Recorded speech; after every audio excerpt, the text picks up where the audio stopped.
Gate लगा दी। Hello students, good morning. कक्षा 11 की बायोलॉजी की ऑनलाइन क्लास में आपका हार्दिक स्वागत है।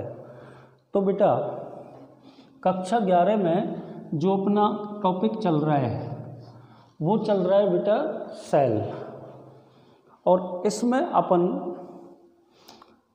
प्रत्येक दिन एक नए कोशिकांग के बारे में पढ़ रहे हैं। तो आज बेटा जिस कोशिकांग के बारे में अपन पढ़ना चाह रहे हैं,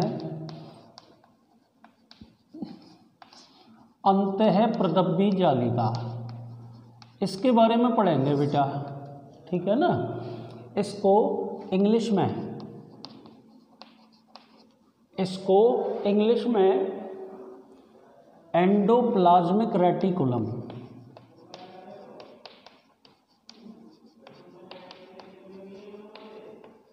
एंडोप्लाज्मिक रेटिकुलम कहते हैं, ठीक है ना।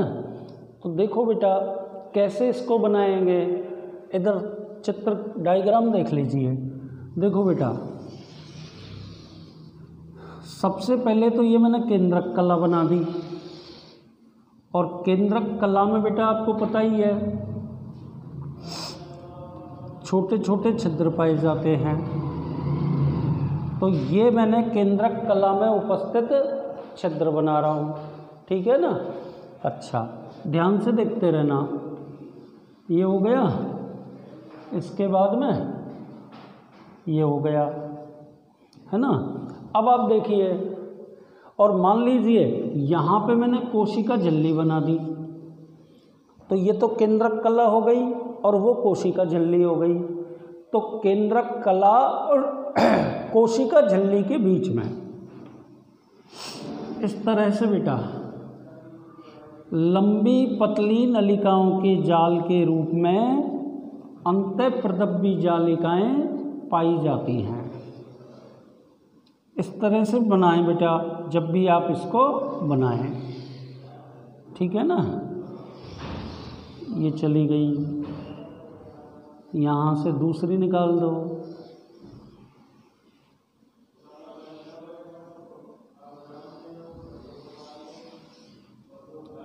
इस तरह से बनाएंगे बेटा, ठीक है ना। अच्छा, इसमें भी अपन को क्या याद रखना है कि जो ये बाहर की ओर कि जो अपन सिस्टर्नी बोलते हैं इनको, इन पे ये अपन राइबोसोम दर्शा देंगे, ठीक है। और जो भीतर वाली हैं सिस्टर्नी, इन पर अपन राइबोसोम नहीं दर्शाएंगे। एक्चुअल में अंतःप्रदब्बी जालिकाएं दो प्रकार की होती हैं। एक तो होती है बेटा स्मूथ ईआर, यानी कि चिकनी अंतःप्रदब्बी जालिका, और दूसरी होती है बेटा रफ, RER, ठीक है ना। रफ का मतलब खुरदरी।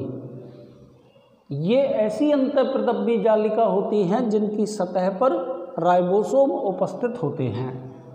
तो ये बेटा मैंने राइबोसोम लिख दिया। ये इसके भीतर केंद्रिका हो गई, केंद्रिका, ये बेटा केंद्रक हो गया, और ये बेटा केंद्रक कला हो गई। अब यदि मैं आपसे पूछूं कि अंतःप्रदब्बी जालिका कहाँ पाई जाती है, तो आप बेटा मुझे क्या बताएंगे? केंद्रक कला और कोशिका झिल्ली के मध्य, ठीक है। तो सबसे पहले तो मैं इसकी स्थिति लिख रहा हूँ, ध्यान से प्रत्येक बिंदु को सुनते रहना। कोशिका झिल्ली एवं केंद्रक के मध्य, कोशिका झिल्ली व केंद्रक के मध्य पतली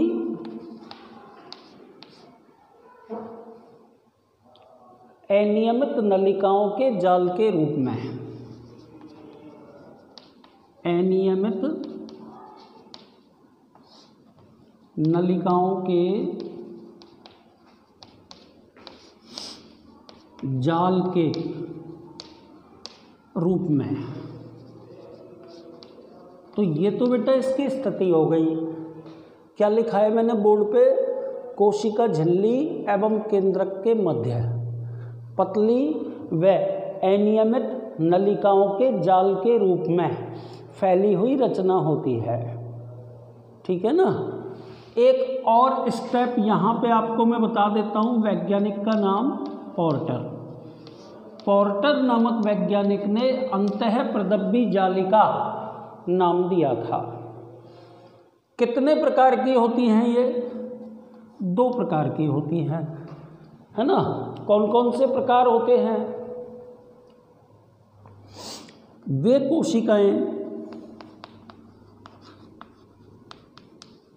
जो निरंतर सक्रिय रूप से विभाजन करती हैं,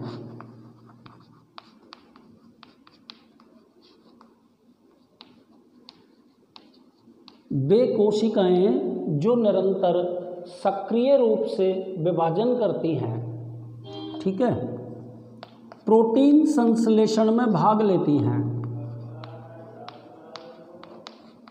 प्रोटीन संश्लेषण में भाग लेती हैं। उन कोशिकाओं में ईआर की सतह पर राइबोसोम पाए जाते हैं। तो बेटा एक प्रकार तो ये हो गया, और इसको अपन बोलेंगे रफ, यानी कि खुरदरी अंतःप्रदब्बी जालिका। पहला प्रकार है इसका। और बेटा एक शब्द आप यहाँ पे और याद कर लें, कई बार कंपटीशनों में पूछा जा चुका है। जैसे देखो, ये मैंने अंतःप्रदब्बी जालिका बना रखी है और इसकी सतह पर ये आपने राइबोसोम जोड़ रखा है। तो बेटा कई बार कंपटीशनों में ये पूछा जा चुका है कि अंतःप्रदब्बी जालिका की सतह पर राइबोसोम किसके द्वारा जुड़ा रहता है।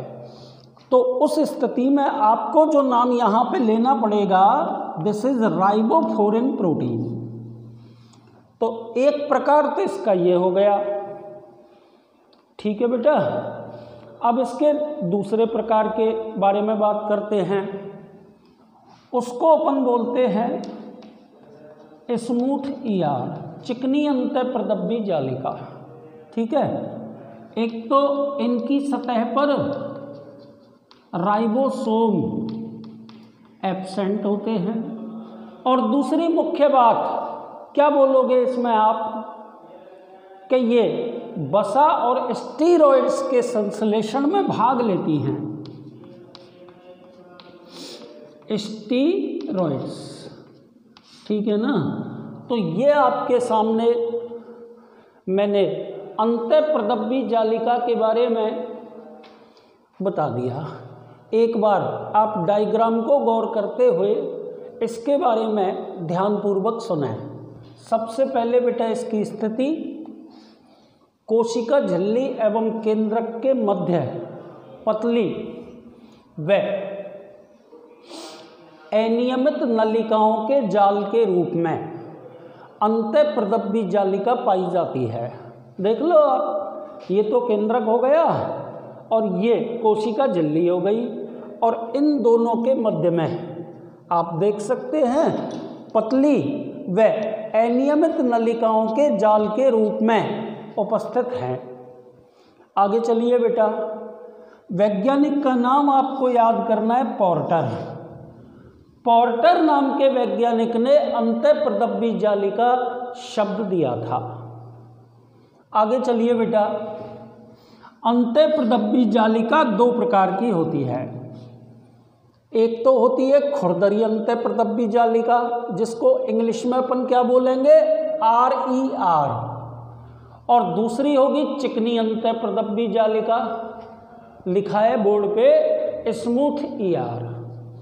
तो पहले अपन रफ ER के बारे में बात कर रहे हैं। ठीक है ना।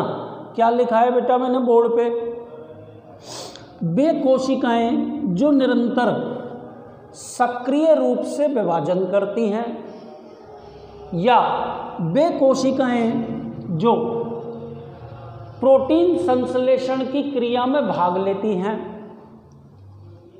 ऐसी कोशिकाओं की अंतःप्रदब्बी जालिकाओं की सतह पर राइबोसोम पाए जाते हैं। सुन लिया। और इस प्रकार की अंतःप्रदब्बी जालिकाएं खुरदरी अंतःप्रदब्बी जालिकाएं कहलाती हैं। ठीक है। एक बात आपको यहां पर गौर से याद करनी है।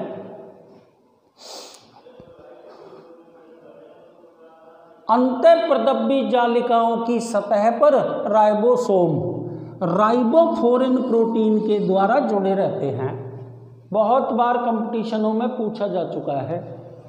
आगे चलिए। स्मूथ ईआर यानी कि चिकनी अंतःप्रदब्बी जालिका, तो ये ऐसी अंतःप्रदब्बी जालिकाएं होती हैं जो चिकनी होती हैं, अर्थात इन अंतःप्रदब्बी जालिकाओं की सतह पर राइबोसोम नहीं पाए जाते, अतः ये प्रोटीन संश्लेषण में भाग नहीं लेती, बल्कि वसा और स्टेरॉइड्स के संश्लेषण में भाग लेती हैं।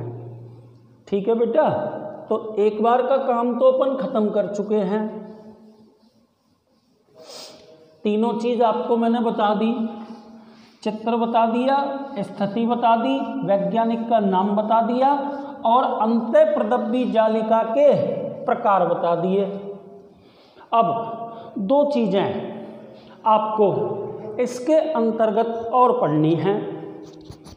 अंतःप्रदब्बी जालिका, मैं लिख रहा हूं ईआर, 3 प्रकार की रचनाओं से निर्मित होती है।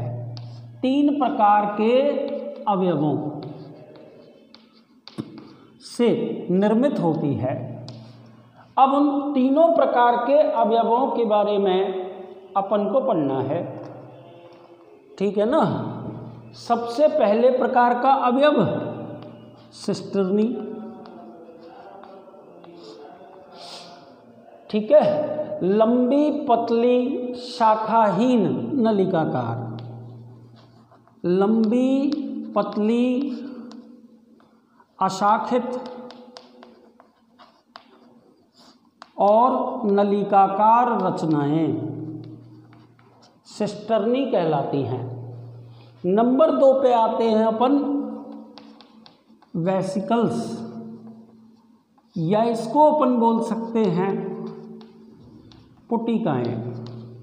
वेसिकल्स या पुटिकाएं गोल अंडाकार थैली समान रचनाएं, गोल अंडाकार और बेटा थैली समान संरचनाएं वेसिकल्स या पुटिकाएं कहलाती हैं। और नंबर 3 पे अपन पढ़ेंगे ट्यूब्यूल्स। ट्यूब्यूल्स, और इसमें अपन लिखेंगे छोटी चिकनी भित्ति वाली शाखित नलिकाकार, चिकनी भित्ति वाली शाखित नलिकाकार रचनाएं। तो बेटा मैं आपको ये बताना चाह रहा हूं, ध्यान से सुने, कि ये तीनों प्रकार की रचनाएं मिलकर निर्माण करती हैं किसका? अंतःप्रदब्बी जालिका का। तो देखो सिस्टर्नी तो अपन ऐसे बनाते हैं, ये सिस्टर्नी बन गई। पुटिकाएं अथवा वेसिकल्स इस प्रकार से बनती हैं, और ट्यूब्यूल्स बेटा छोटी एवं शाखित नलिकाएं होती हैं जो अपन इस प्रकार से बना देंगे। ठीक है ना। तो एक चीज तो अपन ने यहाँ पे ये खत्म कर दी। इसके बाद अपन यहाँ पे पढ़ने वाले हैं ईआर के कार्य। तो आप ध्यान से सुन लें, 4-5 पॉइंट अपन यहाँ पे पढ़ेंगे। कोशिका का अंतःकंकाल बनाती है, अंतःप्रदब्बी जालिका कोशिका का अंतः कंकाल बनाती है। पहली बात लिख चुका हूं। दूसरी बात पे आइए,